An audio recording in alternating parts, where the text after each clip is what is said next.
All right, if you want to get this thing done, and you want to set the tone, and you want to make a statement in the city, okay? That's how you got to play tonight. You understand? Yes, sir. All right, you know what to do. You know how to get it done. This is the way we practice. This is the way we play. Everybody got it? Yes, sir. So get it done then. Let's go.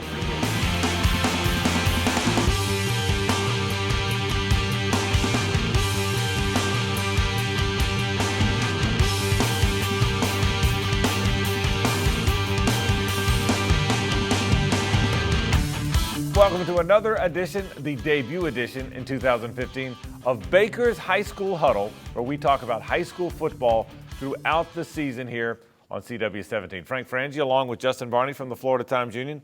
You ready to start this thing again? Get it going again. Yeah, it's a lot of fun. Let's talk all about the season. We're going to get to some big games and a huge game last week. We'll get to that in a moment. But overview, another good year. Trinity Chirstian trying to defend a state title. Corky Rogers just keeps on winning. Should be another big year on the First Coast for high school football. Yeah, Trinity Chirstian, when you look at what Trinity Chirstian has done, 2 state championships. Corky Rogers last week won his 447th career game, moves him into 5th place all-time in the career win list. So Corky getting it done, Trinity Chirstian getting it done, University Christian another serious title threat. So a good start to the season so far. All right, we're going to add something fun too this year, Justin. We're going to add something we call the Gateway Conference Game of the Week, and that's going to be an awful lot of fun. Gateway Conference has great tradition, steeped in tradition here in Jacksonville. So each week we'll talk about the public schools in the city, and so we'll get to that coming up a little bit later on in the program. That's going to be a lot of fun. But let's start with our Game of the Week. There will always be a Game of the Week here on Baker's High School Huddle, and the Game of the Week was an awfully good one this week. 2 of the best teams in the state, 2 teams that are both ranked number 1 in their specific classifications. Trinity Chirstian trying to defend a state title a little bit later on. University Christian trying to win another one. They haven't won one since 2012, but they've got an awfully good team. It is University Christian and Trinity Chirstian. It is our Baker's High School Huddle Game of the Week, and let's get right to it. It was a beautiful night. You were out there, right? It was a very nice game, nice atmosphere, nice turf field at University Christian. Boy, there are some turf fields in town for sure. You saw Verlin Dorminey a moment ago, the University Christian team getting warmed up, and Trinity Christian getting warmed up. Boy, it doesn't take Trinity Christian very long to get going. They've got an awfully good offense. DJ Matthews, a transfer from First Coast, a threat to take it the distance anytime he's got the ball in his hand. Billy Cobb, the quarterback who threw it to him. You're going to see both of them play quarterback a little bit. But Trinity Christian on the board again. That made it 14-0. That touchdown to Damian McGee. Yeah, Damian McGee, another transfer, and he's a very good guy with the ball in his hands. But University Christian got it going too. This is Clay Boyd to Cameron Page. University wasn't going to back down in the early going. This was a heck of a game. Yeah, it was a big gain there on. It took it into Trinity territory and set up UC for this drive. And this is a throwback here from Boyd to Otis Anderson Jr. Gets it into the end zone, and suddenly it is a 14-7 game. The homestanding Christians weren't backing down. Yeah, that was a very good play call there. Looked like they were going to go inside seam to the tight end and the goal line, and they went with a little sweep. Big play here in the game, Justin. Cobb is incomplete to McGee, but watch McGee, one of the best players on this team, holds his leg. We'll hear more about that from Verlin Dorminey afterwards, but that was a big injury. Yeah, it was. He looks like he twisted his ankle, and hopefully he's going to be okay. But that was a big turning point for them. He had caught a touchdown earlier in that game. Yeah, really good player. They've got so many good players. But back on offense, here comes University. Hassan Howe, what a terrific run this is. Spins his way inside the 5 and got it to near the goal line. That set up Howe, that run by Howe, set up a touchdown run by Howe. Moments later, one of the best backs in the city, really. Yeah, Hassan, probably doesn't get the credit he deserves because he plays at a smaller school, but I think he showed against Trinity Christian that he can be an every down back for a big school in the college. That short touchdown run made it 14-14, and guess what? University was in it here and feeling good, but boy, did Trinity take over after that. Rasheed Martin, how about this run? 53 yards and a touchdown for Trinity. Yeah, not only do they have Rasheed Martin, they have DeQuante Showers, who scored early on in the game, and Jalen Bowie, just one of the stable backs there they've got at Trinity. That made it 21-14. Playing Trinity now, you can't make mistakes. They're going to do enough of their own good stuff. You can't help them. But later on in the game, University helped Trinity with this bad snap. Dominic Ross, boy, what a good-looking player he is. Picks it up, runs it in. Now it's 28-14. Now you're in some trouble. Yeah, it's a second bad snap on a punt to earn the game for UC, and Trinity really stuck them and made them pay on that one. Now Matthews is going to play some quarterback too. You were saying earlier, he throws a beautiful ball, doesn't he? This one's picked off though by DJ Stubbs. They've got some good quarterbacks. Yeah, that Trinity Christian has the luxury of trotting DJ Matthews there at quarterback there, and he's fantastic. But nothing became of that drive. Cobb is back in the game now for Trinity. and this is a pass to Sean Wade. One more terrific weapon for Trinity, and now they now have a commanding lead of 35-14. Gosh, they just have weapon after weapon, don't they? Yeah, tons of guys. You know, at one point the game was 14-0, and you felt UC could really do something, but the experience of Trinity just too much. Boyd battles back. This is a 21-yarder to Stubbs. That got it to 35-20, but that was going to wind up being the final score. A little, too late for University Christian. Here's the tail of the tape. Trinity wins at 35-20. Cobb, 133 passing yards. Martin, 10 carries for 79 yards. Hal had a good game, 22 carries for 114 yards. He certainly is a terrific back, there's no question about it, but too much Trinity Christian in this game. Really a terrific performance by the Conquerors. Yeah, Trinity, I think when you look at them as a whole, the depth that they have, I mean, really the ability to wear down a team like University Christian in that second half, and that's what we saw. Okay, now we'll be at a game every week. Certainly that's important to us. And Mackenzie Thurkill will be on hand as well. She is our high school reporter at 1010XL, and certainly for CW17. That was a big game. Afterwards, Mackenzie Thurkill caught up with Trinity coach Verlin Dormany. Obviously a very close first half of the game. What adjustments did you need to make in the second half to really pull out the win? I think really what we did second half-wise was we just encouraged the kids, hey, look, you know, they were up 14, they gave up 7, you know, just relax, settle down, we're going to be okay. You know, stay on your blocks, backs hang on to the ball, receivers catch the ball, quarterback make a good throw, you know, and that kind of happened. And then they had a couple miscues on special teams, I think, that really helped us. You know, if that doesn't happen, it's probably a really, really close football game right here at the end. So. Now, I noticed both Billy Cobb and DJ Matthews played at quarterback. What was kind of the reasoning behind that? Because I know Cobb is usually your main starter. He is. I think a lot of it is just that if something happens to Billy, we got to have somebody else. So we thought we'd give DJ some meaningful snaps, you know, in a close ball game. So that really was what was behind that. You know, just trying to get. You know, you never know what's going to happen in the middle of the season. So we had a couple kids get hurt tonight. So we just got to be ready. That's all. You have kids getting hurt tonight. Damian McGee left the game due to his knee. How's he doing? He's all right. We think he's just got a strained patella. So it'll probably be some rehab and some work that he's got to do, but I think he'll be okay. All right. Thank you so much, and congrats on the win. Thank you. Thank you, guys. Very much. Let me ask, you've seen all these Trinity teams. Last year's a team with all the recruits. How does this team match up, in your mind, in your opinion, to the other Trinity teams you've seen? You know, I think this year's team is really a little bit different. They're more structured on that offensive side of the ball. You know, in past Trinity teams, it's all been about the defense, and you kind of take what you can get with that offense. But I think this Trinity team is really so many matchup problems, so difficult for teams to account for. They've got 3 good receivers, 3 good running backs. A little bit different of a team. I think that defense is still coming around. There's something about knowing how to win, though, isn't there, Justin? Teams that expect to win have an advantage. I think that plays at every level of football. Yeah, the coaching staff does a good job over there. They expect to win at Trinity Christian, and you know, just so much talent they've got on that ball. I mean, it's going to win. You know, the coaching is really the only thing that's come into place. You got to get all these minds to believe that they can win, play as a team. So many individual stars, and there's something to be said about molding those guys into a unit. All right, Trinity beats University. That is our game of the week, and a terrific start to Baker's High School Huddle. But we're just getting started in this edition. We'll take a time out. But when we come back, it's our Gateway Conference Game of the Week. The Mandarin Mustangs have the best team they've had in years. How did they fare against Ribault? That's next when the Huddle continues right after this.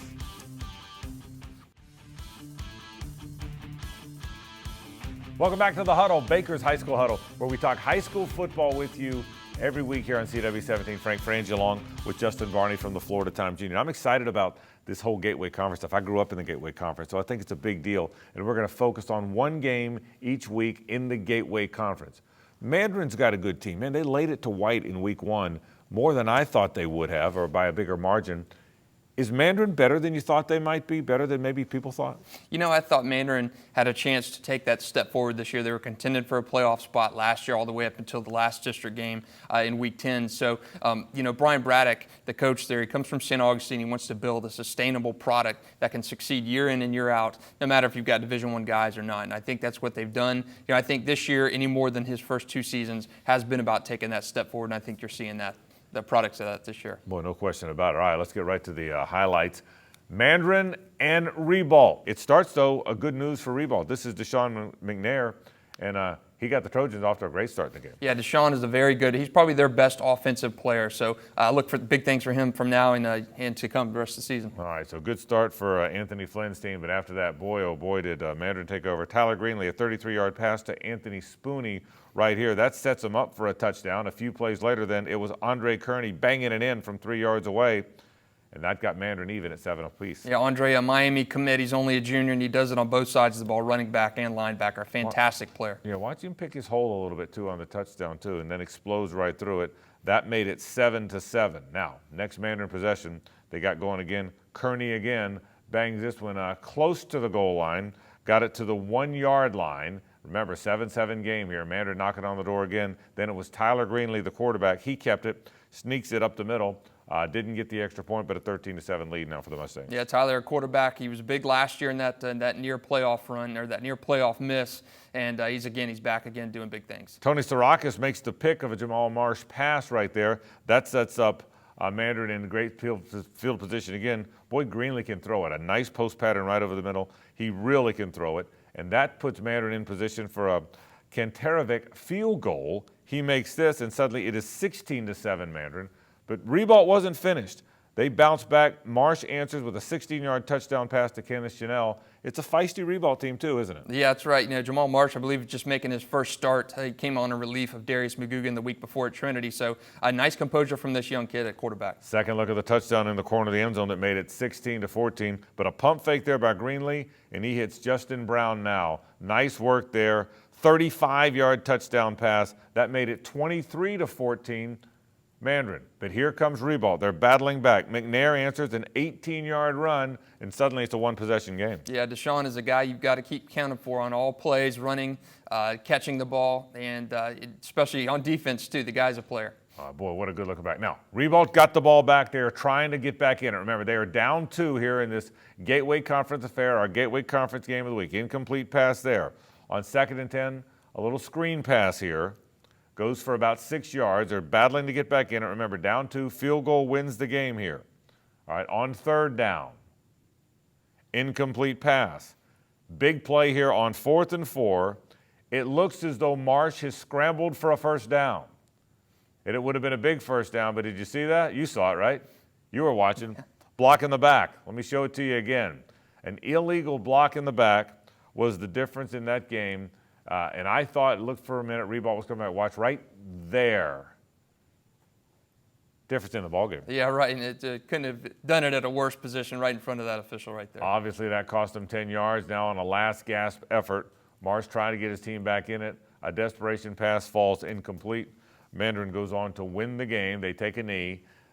Greenlee's good. You talked about Matthews' throwing motion. Boy, Tyler Greenlee's got a nice throwing motion as well, doesn't he? Yeah, he does. And three touchdown passes to Kyle Keaton in the Week 1 win this year, and he just throws a good ball. I know turnovers last year late in the season were a problem, but when you got a quarterback coming back who's been in those games and fought for that playoff berth, I think Mandarin just is a better team with Tyler Greenlee throwing that ball. I'm a big believer, Justin, in coaching trees. I think assistant coaches learn from head coaches.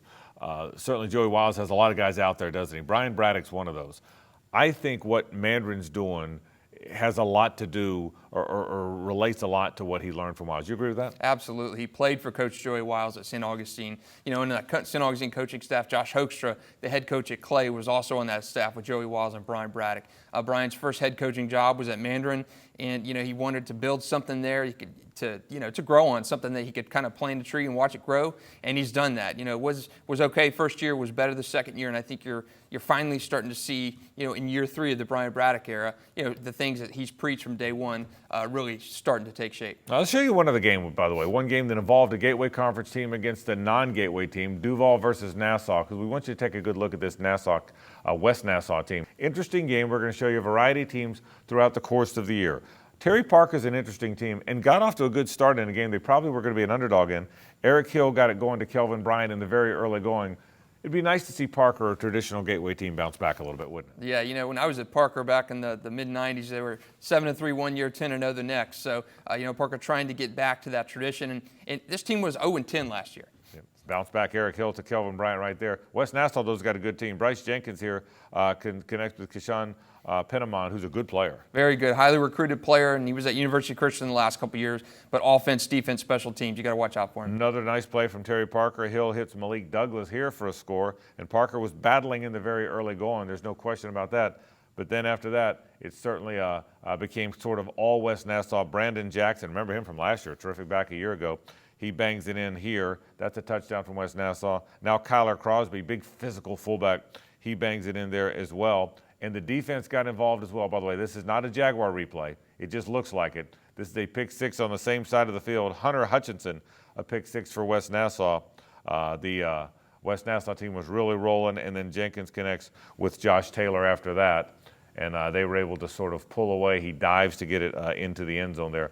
West Nassau has a pretty good football team. Obviously, they win easy here in this game. 24 carries, 92 yards for Dubose. How good will they be? They play in a difficult district, though, don't they? Yeah, I think with West Nassau, what you've got to look out for, I mean, they play in a district with Rains, Right. with Bowles. I mean, that's the downfall of West Nassau. But they've got some very good players, especially adding Keyshawn Penniman back to that mix. A very good team. I think they're probably a 7-2 team at this point. All right, let's take you through some scores now. It was a very busy night, obviously, in the world of high school football. What jumps off the page for you there, Justin? You know, that Sandalwood Atlantic Coast game, 34-3. Atlantic Coast hammered Sandalwood last year. Sandalwood jumps back this season at a 31-point beating. Kind of showed me that Sandalwood may be for real this year. Let's keep rolling them. Lee pounds Inglewood. Inglewood had gotten off to a good start. Bishop Kenny finally got off the schneid, 37-15 over Paxton. Yeah, Lee, that 41-6 win, that's second week in a row. Lee's got 41 points. Bishop Kenny, a nice bounce back win there. They lost the week before 21-0 against Atlantic Coast. So nice for Mark Thorson and crew to get that first win. All right, certainly some other games. Providence and Fletcher, maybe the game of the week. Fletcher scores. How did that thing happen at the end? Yeah, Alec Adamek, Fletcher quarterback, had a quarterback sneak, and then a 2-point conversion run with 30 seconds left to win that game. Just a fantastic game. Our writer at the game said it was the best game that he's ever been to, college, professional, or high school. All right, one more page of scores to look at. Bowles wins easily, and Fleming Island, a big win against Middleburg. There's some scores. It was an interesting night, no question about it. A lot of big games, as there always are on a Friday. Let's take a break. When we come back, what about our Alumni Corner? Who's playing well in college football that used to play around here? That, and we'll talk some recruiting. All that coming up. Stay with us.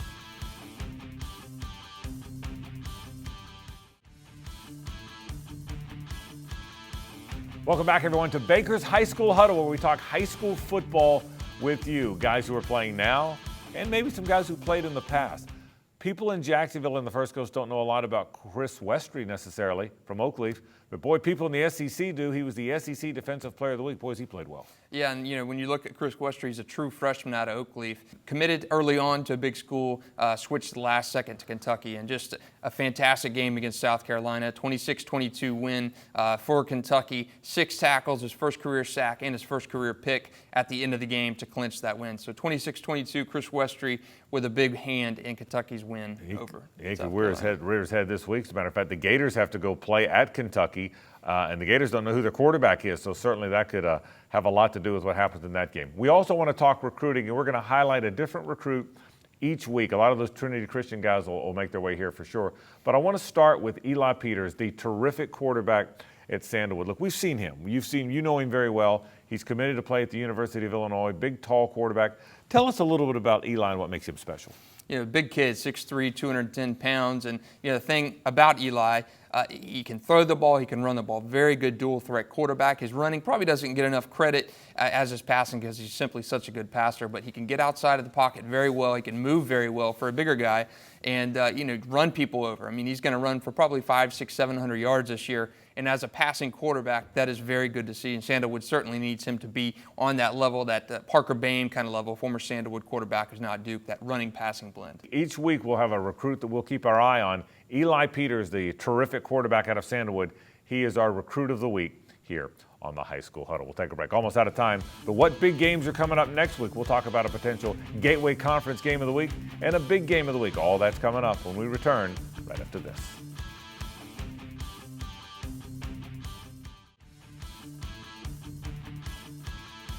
Welcome back, everyone, to the Huddle. Almost out of time in our debut edition in 2015 as we talk high school football with you, but we want to get you ready for next week. Don't forget, each week now we will talk about our Recruit of the Week, we will talk about our Alumni Corner, and big games going on in the week. What should we watch next week? Some big games coming up. Yeah, a lot of big games. I look at a big one right off the bat. Gainesville-Buchholz coming over to Oakleaf. I know it's an out-of-area team, but Buchholz 2-1 this year, Oakleaf 3-0. They've got the area's longest regular season winning streak, and it's the district opener for both teams, so it should be a good one. What about Bishop Kenny at White, or Westside? Westside certainly kind of arose as one of the good teams in the district. Bishop Kenny had to get going a little bit. They've got a good program over there. How do you see that game? Bishop Kenny got hammered in that game last year. Really kind of started Westside's renaissance season and made Bishop Kenny earn it in District 3-5A, and they've got to do the same thing this year. We talked about Mandarin a minute ago. Mandarin is at home now against DeLand. Can Mandarin keep it going? What's your prognostication for the Mustangs as they move forward here? District play starts up, and this is the ones that Mandarin has to win. This 3-0 start, the first time since 2010, is nice, but if you don't win the game starting this week against DeLand, the Spruce Creeks, the Sandalwoods, that 3-0 start means nothing. Justin, Nice plays at White. White is a team that's off a little bit after having some really good teams. Boy, Mandarin really laid it to them. Probably a bigger game for Nice. This is a chance for Nice to become relevant. Again, they have not been relevant in the playoff picture for quite some time. And Ed White, the wheels have fallen off the bandwagon over there. Ed White 0-3, Nice 2-1, very good defense. So a very big game for both of these teams in that district race. And finally, our Gateway Conference game of the week will be Fletcher at Atlantic Coast. Big Gateway game. It's fun when these two teams play. How do you see that one? Kind of a rebuilding season for Atlantic Coast under new coach Matt Elliott. Fletcher last week off that huge win scored a lot of points against Providence, but doing it against a 7A team. And you do not want to lose in this game just simply because you have a lot of district competition left. The Columbia, the First Coast, those teams go through. So a loss here for either of these teams is going to be a big trouble for the rest of the season. All right, folks, that is our program. Big games every week, a game of the week, and then a Gateway Conference game of the week. You'll always see it here on Baker's High School Huddle. Thanks for joining us. It's been fun. We'll be back next week at 11 o'clock, same bat time, same bat channel. For Justin Barney and all of us here at CW17, I'm Frank Frangie. Thanks for joining us. So long.